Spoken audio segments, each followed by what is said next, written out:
Hi friends, I'm Ravi. Welcome to our channel.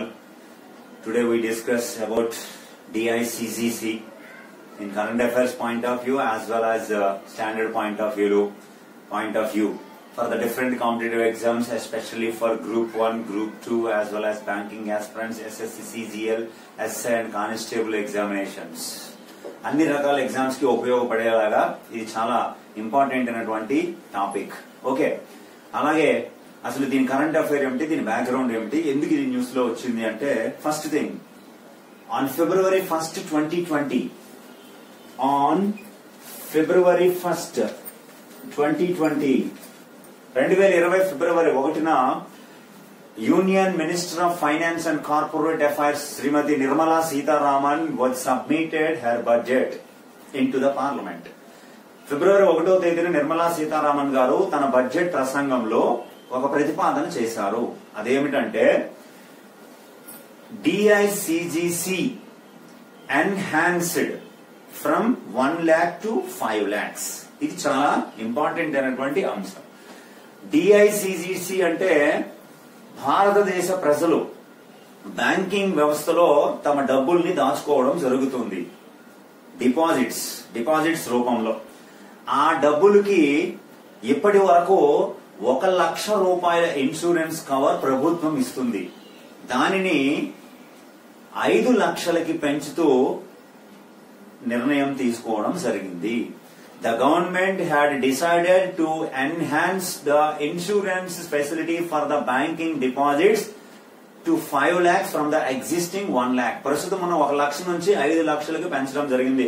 అయితే insurance provide చేసే సంస్థ ఎవరు అంటే DICGC, deposit insurance and credit guarantee corporation.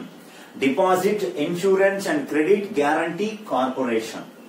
ఈ సంస్థ February 4, 2020 నుంచి అమలులోకి వచ్చేలాగా ఈ ఎన్హాన్స్మెంట్ చేయడం జరిగింది. February 4 నుంచి ఇది అమలులోకి వస్తుంది.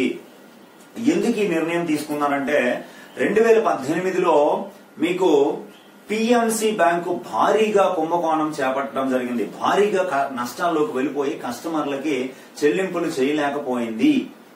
దట్ బ్యాంక్ ఎప్పుడైతే ప్రజలు ఇబ్బందులకు గురయ్యారో, బ్యాంకింగ్ వ్యవస్థ మీద నమ్మకం పోయే పరిస్థితి రావడంతో ఆ ప్రజలు దాచుకున్నటువంటి ఆ డబ్బులకి నమ్మకం కల్పించడం కోసము ఇన్సూరెన్స్ ని 5 లక్షలకు పెంచారు.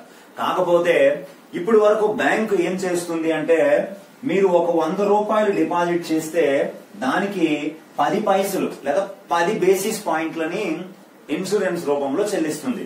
కానీ ఇప్పుడు దీనికి 12 పైసలు చెల్లించాలి, లేదా 12 బేసిస్ పాయింట్స్ అంటారు.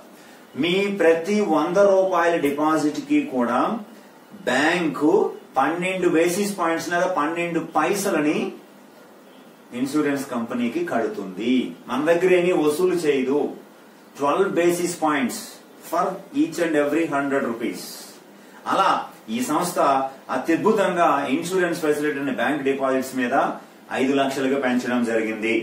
అయితే 2009లో finance sector reforms committee, finance sector ఆర్థిక రంగ ప్రక్షాళన committee headed by Raghuram Rajan నేతృత్వంలో 2009లో ఆర్థిక రంగ సంస్కరణల కమిటీ డిఐసిజిసిని స్ట్రాంగ్ చేయాలి అని రికమెండ్ చేసింది. అది స్ట్రాంగ్ అయితే ఖచ్చితంగా బ్యాంక్ డిపాజిట్స్ సెక్యూర్ గా ఉంటాయని ఆ కమిటీ ప్రపోజ్ చేసింది. Financial sector reforms committee under the chairmanship of Raghuram Rajan was proposed or recommended to strengthen the DICGC. అయితే ఏ డిపాజిట్స్ ఈ ఇన్సూరెన్స్ కి ఎలిజిబుల్ అంటే savings accounts, recurring deposits, fixed deposits అన్ని కూడా ఎలిజిబులే. అయితే ఏ బ్యాంక్స్ ఈ ఇన్సూరెన్స్ ఫెసిలిటీస్ ని మనకి ఇవ్వాలి అంటే public sector banks, private banks, cooperative banks, urban cooperative banks, అలాగే foreign banks, those who are operated in ఇండియాలో నిర్వహించబడుతున్న foreign banks, payments banks, small finance banks, all type of banks operating in India are eligible or provide the insurance facilities to the all deposits of the people. ప్రజలు దాచుకునే అన్ని డిపాజిట్లకి అంటే savings banks accounts, fixed deposits, recurring deposits అన్నిటికీ కూడా ఈ insurance ఫెసిలిటీని 5 లక్షలు కల్పించాలి. దేశంలో ఉన్న అన్ని బ్యాంకులు ఇంక్లూడింగ్ రీజనల్ రూరల్ బ్యాంక్స్, గ్రామీణ బ్యాంకులతో సహా, అలాగే విదేశీ బ్యాంకులు, ఇండియాలో నిర్వహించబడుతున్న విదేశీ బ్యాంకులు కూడా ఈ సదుపాయాన్ని కల్పించాలి. అయితే DICGC, deposit insurance and credit guarantee corporation, ఇక్కడ ఒక ట్రెండ్ నడుస్తుంది అబ్రివేషన్ పాయింట్ ఆఫ్ వ్యూలో. అయితే పూర్తి అబ్రివేషన్ అడుగుతాడు ఎగ్జామ్ లో, లేదా ఏదైనా ఒక అక్షరం క్రింద అండర్లైన్ చేస్తాడు, సి కింద అండర్లైన్ చేస్తాడు. What is C in DICGC అని అడుగుతాడు. క్రెడిట్ ఆప్షన్, క్రెడిట్ ఇస్తాడు. క్రెడిట్, కస్టమర్, ఇట్లాంటి ఆప్షన్స్ ఆడిస్తాడు. అలాగే ఐ కింద ఇచ్చాడు అనుకోండి, insurance, India, insurance, international, infrastructure, industrial అని రకరకాలు ఇవ్వచ్చు. కాబట్టి ఇన్సూరెన్స్ పెట్టాలి. అలా సింగిల్ లెటర్ అబ్రివేషన్ అడిగినా, పూర్తి అబ్రివేషన్ అడిగినా ఖచ్చితంగా పెట్టాలి. ఇన్సూరెన్స్ డిపాజిట్స్ ఇన్సూరెన్స్ చట్టం 1961 ప్రకారము ఈ సంస్థని జూలై 15, 1978లో ఏర్పాటు చేశారు. DICGC was formed in July 15th, 1978. Head quarter situated in Mumbai. దీని ప్రధాన కార్యాలయం ముంబైలో ఉంది. ప్రస్తుతం దీని executive BP Kanungo. BP Kanungo is the current executive of DICGC. July 15, 1978లో ఏర్పాటు చేశారు. హెడ్ క్వార్టర్స్ ముంబైలో ఉన్నాయి. ఇది బ్యాంకు డిపాజిట్లకు సంబంధించిన ఇన్సూరెన్స్ ప్రొవైడ్ చేసే సంస్థ. ఇన్సూరెన్స్ కి గ్యారంటీ, క్రెడిట్ గ్యారంటీ ఇచ్చేటువంటి సంస్థ. Okay, thank you very much.